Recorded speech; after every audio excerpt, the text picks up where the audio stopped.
السلام علیکم ورحمۃ اللہ وبرکاتہ۔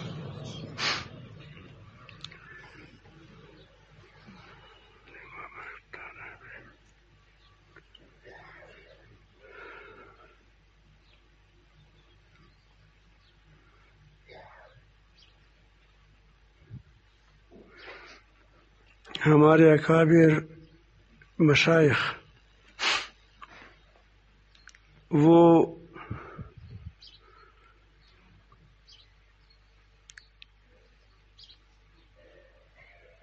ابتدائی سلوک میں جب کوئی شخص مرید ہوتا تھا تو ابتدا میں وہ بعض چیزوں سے روکتے تھے، اگرچہ بظاہر وہ دینی کام ہوتے تھے۔ حضرت مفتی رفیع صاحب دامت برکاتہم العالیہ انہوں نے لکھا ہے کہ ہم دو بھائی، یعنی حضرت مفتی محمد رفیع صاحب اور حضرت مولانا مفتی تقی عثمانی صاحب شیخ الاسلام صاحب دامت برکاتہم العالیہ، ان دونوں ہم ڈاکٹر عارفی سے ہمیں والد صاحب کے حکم پر بیعت ہو گئے تھے کہ والد صاحب نے حکم دیا تھا کہ آپ لوگ ڈاکٹر عبدالحی صاحب سے بیعت ہو جائیں۔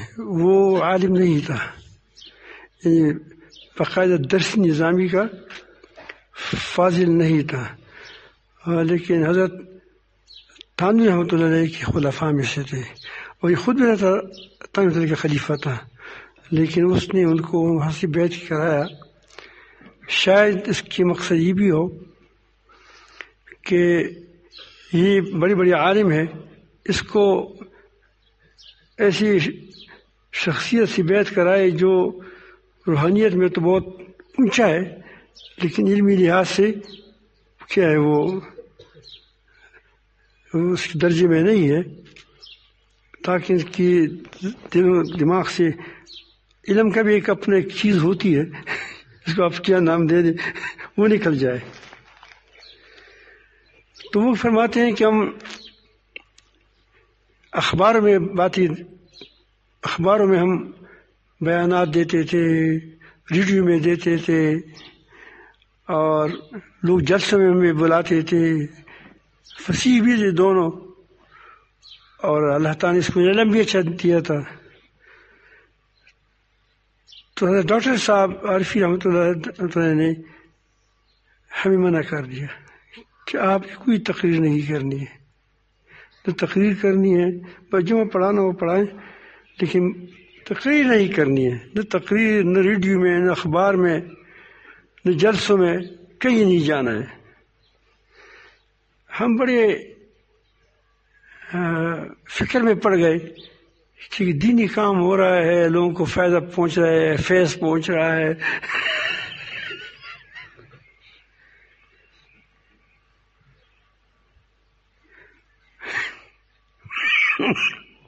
اب اس سے ہمیں منع کر رہے ہیں، لیکن پھر بھی ہمارا حسن اعتقاد تھا، حسن ظن تھا کہ اس میں کوئی حکمت ہوگی، ہمیں پتہ نہیں ہے، یہ ہم سے زیادہ جانتے ہیں۔ اب دیکھو بڑے بڑے علماء، اب ان کی فکر کو پہلے دیکھیں کہ وہ بیعت بھی ایسی شخصیت سے تھے کہ وہ خود درس نظامی کا فاضل نہیں تھا، اور یہ بڑے پائے کے عالم تھے، لیکن پھر بھی کہتے ہیں کہ اس کی بات میں کوئی حکمت ہوگی، اس کی بات میں کوئی حکمت ہوگی۔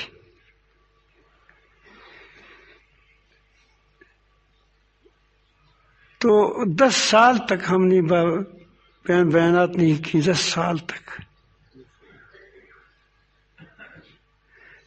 ہم ایک چیلے میں پہنچنا چاہتے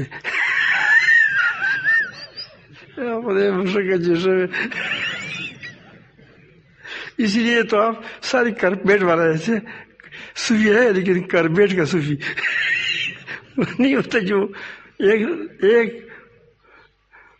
وہ ایک پل ہوتا ہے وہ درخت میں پک جاتا ہے، وہ بڑا مزیدار، بڑا لذیذ اور بڑا خوشبودار بھی ہوتا ہے۔ ایک ہوتا ہے کہ کچا اس کو توڑ دے، اس پر کوئی دوائیاں ڈال دے، اس کو سرخ کر دیں، بس اس کا نہ مزہ ہوتا ہے نہ کچھ بھی نہیں ہوتا۔ وہ صوفی ہے سارے کاربیٹ والا۔ شاہ صاحب سے دعوت برکاتہم سے پوچھے، اچھا عالم، سب کچھ الحمدللہ، کئی چیز لگائے، شاہ صاحب ایسے تھا، کئی چیز لگائے اور بڑی الحمدللہ پہلے سے اللہ پاک نے اس کی سلامت طبع دی تھی، لیکن پہلے لوگ جو اس طرح چلے ہیں نا وہ بہت مضبوط لوگ ہیں، وہ بہت اللہ تعالیٰ جل جلالہ اس کو بہت نوازا ہے۔ تو 10 سال کے بعد انہوں نے ہمیں بلایا، 10 سال کے بعد انہوں نے ہمیں فرمایا کہ ہم نے جو میں نے جو تم کو روکا تھا تقریروں سے، اسی لیے روکا تھا کہ تم کے اندر شہرت کی، یہ انسان کے اندر جب بیان کرتے ہیں تو ایک بڑا مجمع ہوتا ہے، تو جب وہ کرسی پر بیٹھتے ہیں وہ کہتے ہیں کہ گویا میں سب سے اعلیٰ ہوں۔ واقعی انسان آپ دیکھا ہوگا جب مجمع سے وہ خطاب کرتا ہوگا تو وہ کہتے ہیں گویا میں کیا ہوں، میری طرف تو ساری میری بات سن رہے ہیں تو میں سب سے اچھا ہوں، حالانکہ پتہ نہیں ہوتا کہ شاید آپ سے بہت سارے اچھے ہوں۔ تو وہ کہتے ہیں کہ یہ اس سے ریا و شہرت کو شو ملتا ہے، اس کو کیا وہ شوشہ ملتا ہے اسے، تاکہ آپ کے اندر یہ چیز نہ رہے، یہ چیزیں آپ سے نکل جائیں۔ اب آپ دیکھیں حضرت استاد جی صلی اللہ علیہ وسلم تقی عثمانی صاحب رحمۃ اللہ کے، تقی عثمانی صاحب کے، اس کے اندر شہرت کی بو بھی آپ نہیں سنگو گے۔ میں نے اس کے ساتھ ایک تھوڑا سا گزارا ہے، لیکن اس کی اداؤں سے، اس کی ادائیں، اس کی باتیں، ان کی چال ڈال سے کبھی بھی آپ کو یہ محسوس نہیں ہوگی کہ اس کے اندر تھوڑا بھی تفن کیا ہو شہرت تو کیا چیز ہے وہ نہیں جو تکلف کے اندر کچھ ہو، بے تکلف چلتے رہتے ہیں۔ اللہ تعالیٰ نے عزت بھی دی، بڑی پائی کی عزت دی۔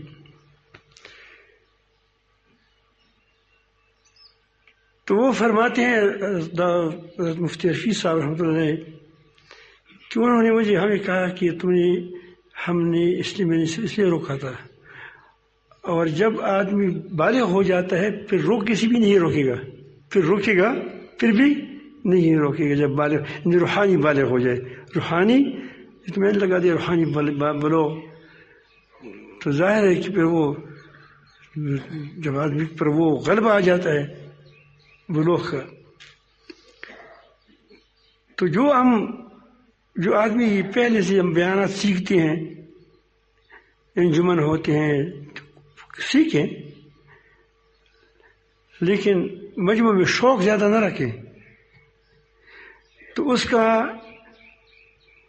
وہ کہتے ہیں کہ میرے ایک ساتھی ہے، میں بڑا خوش ہوا، وہ بڑی زبردست بیانات کرتے ہیں، زبردست۔ اس دن مجھے فرمایا واٹس ایپ پر کہ میرے اب بیان کو دل نہیں چاہتا، میں اتنا خوش ہوا، میں الحمدللہ اتنے بڑے عالم کو میں روکتا تو میرے لیے بڑا مشکل تھا۔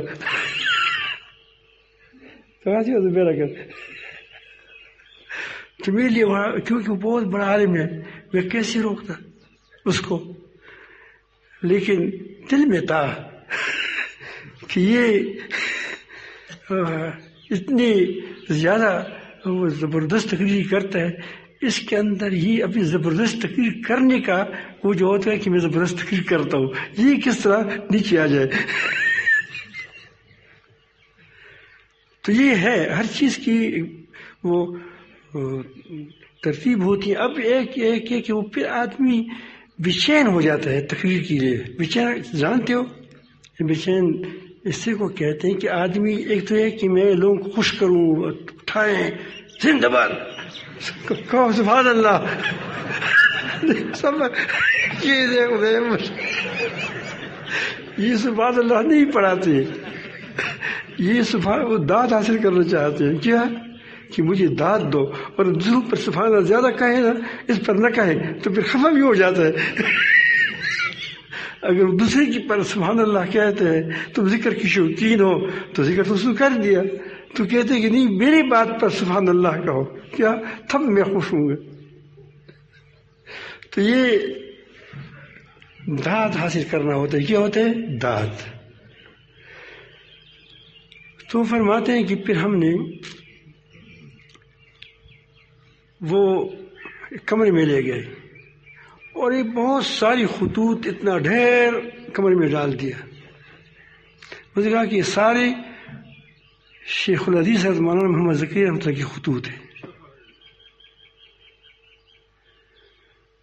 یہ بزرگوں کے اخلاص کو دیکھیں، میں حیران رہ جاتا ہوں کہ کیسے لوگ تھے اور ہم کیسے لوگ ہیں. وہ کہتے ہیں کہ ہر خط میں آپ دیکھیں گے کچھ باتیں اور بھی ہوں گی، لیکن ہر خط میں آپ دیکھیں گے کہ میں بہت خوش ہوں کہ سبزدگان آپ سے بیعت ہے.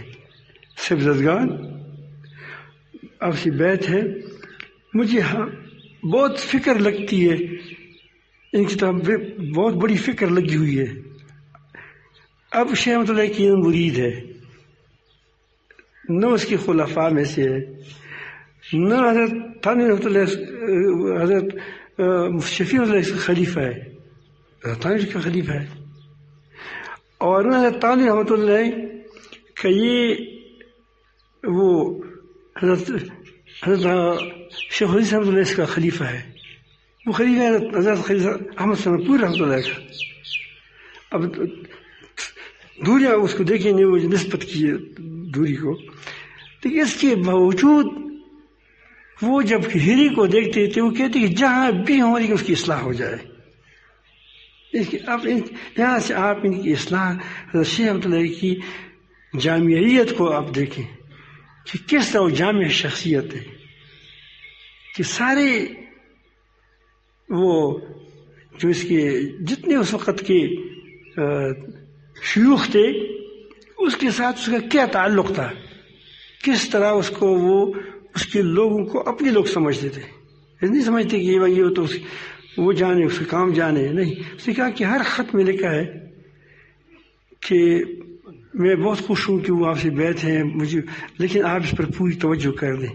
اس لیے نہ لگے کہ اسی سبزادگی نکل جائے، سبزادی نکل جائے، سبزادگی.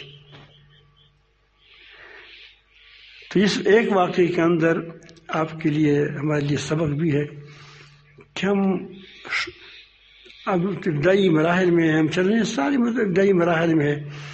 تو یہ ہے کہ ہم ایک تو شہرت کی چیزوں سے بچیں. ضروری نہیں کہ تقریر کے اندر شہرت ہو، کسی اور کبھی کبھی اور بھی شہرت کی بہت سی چیزیں ہوتی ہیں.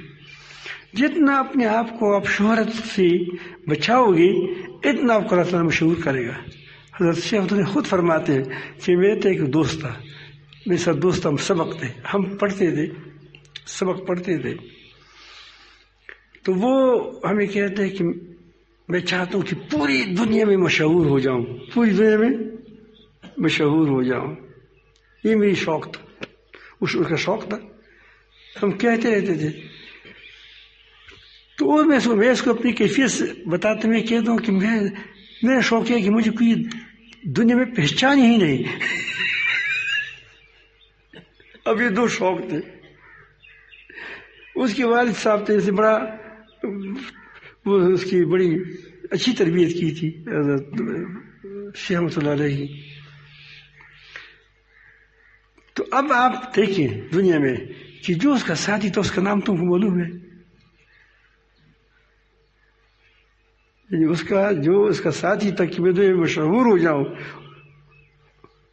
شاید نے شہرت کے لیے کچھ کیا بھی ہو لیکن اس کا کوئی آپ نام بھی نہیں جانتا. شیخ رحمۃ اللہ علیہ جہاں بھی جاؤ وہ اس کا آپ کو اس کی تبلیغات، اس کی ہدایات، اس کی کتابیں، اس کی مریدین آپ کو ملیں گے.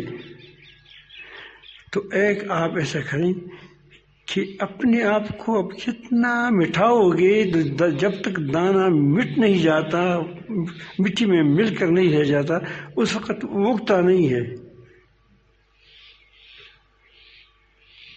جو دانہ اوپر اوپر ہوتا ہے اس کو چڑیا چگ لیتی ہیں، چڑیا لے جاتی ہے، اس سے فصل نہیں ہوتا، اس کا وہ چلا جاتا ہے. نیچے نیچے دب جاؤ، پھر دیکھو کہ اللہ تعالیٰ تم کو کیسے اٹھاتا ہے. من تواضع اللہ رفعہ اللہ. جو شخص تواضع اختیار کرتا ہے اللہ تعالیٰ اس کو اونچا کر لیتا ہے، بلند کر لیتا ہے. دوسری بات آپ اس سے اندازہ لگائیں کہ ہماری مشائخ کا کس قدر اس کے اندر امت کی تڑپ تھی. وہ نہیں دیکھ سکتے کہ کس سے مرید ہے، کس سے خلیف ہے. اور میں الحمدللہ آپ لوگوں سے بڑا خوش ہوں یہاں پر لوگ آتے ہیں، مختلف وہ پیروں کے متعلقین ہوتے ہیں اور وہ خود بھی بیچتے ہیں آتے ہیں اور وہ یہاں وقت گزارتے ہیں.